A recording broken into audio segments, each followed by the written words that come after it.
ਮਿਹਰਬਾਨੀ ਤੁਹਾਡੇ ਹੱਥ ਜੁੜੇ ਨੇ।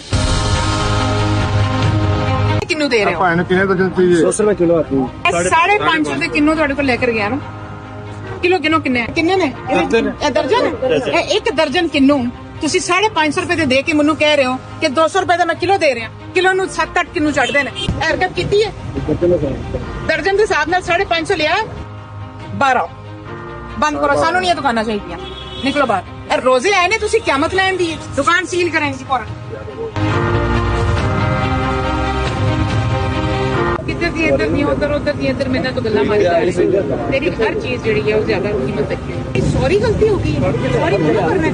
ਸੌਰੀ ਇਹਨਾਂ ਲੋਕਾਂ ਨੂੰ ਕਰੋ ਜਿਨ੍ਹਾਂ ਨੂੰ ਲੁੱਟਦੇ ਹੋ ਪਏ, ਜਿਨ੍ਹਾਂ ਦੀ ਤੁਸੀਂ ਹਾਂਡੀ ਤੰਗ ਕੀਤੀ ਹੋਈ ਹੈ, ਜਿਨ੍ਹਾਂ ਦੇ ਘਰ ਤੁਸੀਂ ਇਫਤਾਰੀ ਨਹੀਂ ਪਕਣ ਦੇ ਰਹੇ। ਤੁਹਾਡਾ ਖਿਆਲ ਹੈ ਹੁਣ ਕਿ ਲੋਕਾਂ ਨੂੰ ਰੋਜ਼ੇ ਸਾਰਿਆਂ ਨੇ ਖਾਣਾ ਬਣਾਣਾ ਹੈ, ਹੁਣ ਅਸੀਂ ਜੋ ਮਰਜ਼ੀ ਕਰੀ ਜਾਈਏ। ਬੰਦ ਕਰੋ ਉਸकी दुकान, उसको पता नहीं।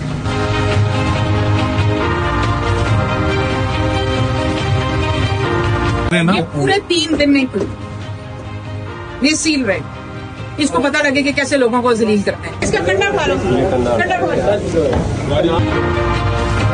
अपनी हरकतें ठीक करो, खुदा का वास्ता। 497 में महंगी है ही नहीं, सप्लाई 497 ये भाग क्या है?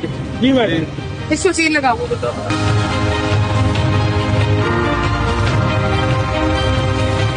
स्टोन लाई मैं सुबह ਦੀ ਪੁਆਇੰਟ ਹੈ ਹੁਣੇ ਲਾਈ ਲੋਕਾਂ ਦੇ ਸਾਹਮਣੇ। ਝੂਠ ਨਹੀਂ ਬੋਲਣਾ, ਸਾਰੀ ਦੁਨੀਆ ਝੂਠ ਬੋਲ ਰਹੀ, ਤੁਸੀਂ ਕੱਲੇ ਸੱਚੇ ਨੇ। ਇਹ ਹੁਣ ਰੇਟ ਲਿਸਟ ਉਤਰੀ ਤੇ ਮੇਰੇ ਤੋਂ ਪੂਰਾ ਕੋਈ ਗਰੀਬ ਬੰਦਾ, ਰੇੜੀ ਵਾਲਾ, ਦੁਕਾਨ ਵਾਲਾ ਜਿਹੜਾ ਨਾ, ਉਹ ਲੋਕਾਂ ਦੀ ਰੋਜ਼ਿਆਂ ਦੀ ਜਿਹੜੀ ਇਫਤਾਰੀ ਹੈ ਉਹ ਨਾ ਬੰਦ ਕਰੇ, ਉਹਨੂੰ ਚਲਦੀ ਰਹਿਣ ਦੇਵੇ। ਮਿਹਰਬਾਨੀ ਤੁਹਾਡੇ हथ जुड़े रहे। दुकानों के ऊपर मुझे चाहिए तुम लोग पूरे रमजान। ना मुझे गाड़ी में चाहिए, ना दफ्तरों में चाहिए।